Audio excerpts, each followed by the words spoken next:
This is the VOA Special English Education Report. What American students are expected to learn has long been different from state to state. We talked last time about the tradition of local control of schools. To some people, the lack of national academic standards is an important limit on federal powers.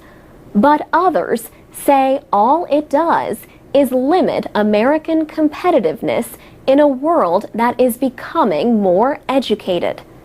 Now, state governors and chief school officers are leading a movement toward what are known as the Common Core State Standards.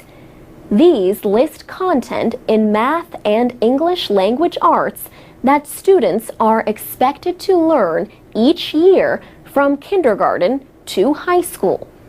In the past year, most of the 50 states have adopted these standards. That speed is partly explained by President Obama's Race to the Top competition. Accepting the standards helped states that competed last year for federal money for school reform efforts. Patrick Murray has been an elected member of the school governing board in Bradford, Maine for 4 years.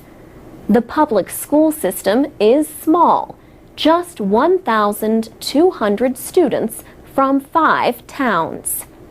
In April, Maine became the 42nd state to approve the Common Core standards.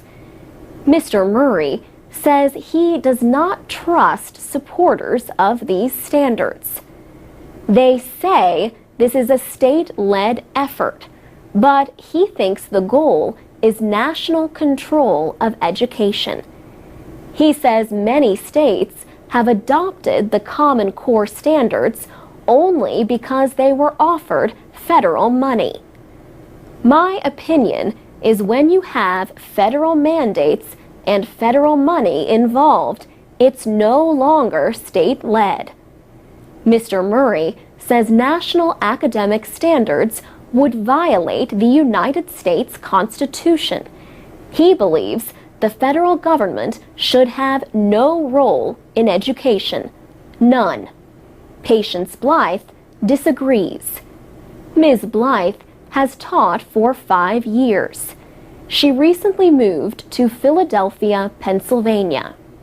Before that, she was a science teacher in Texas, one of the few states not to adopt the Common Core standards. Ms. Blythe says national standards could improve the results of American students on international science tests. She says, not everything has to be a state issue. There could be a benefit from some more federal involvement in our education system, that we could address a lot of the inequalities that we have. She also disagrees with those who say the standards could limit the ability of teachers to be creative. The reality is, the standards give you keys and tools to understand what the objectives are. For VOA Special English, I'm Alex Villarreal.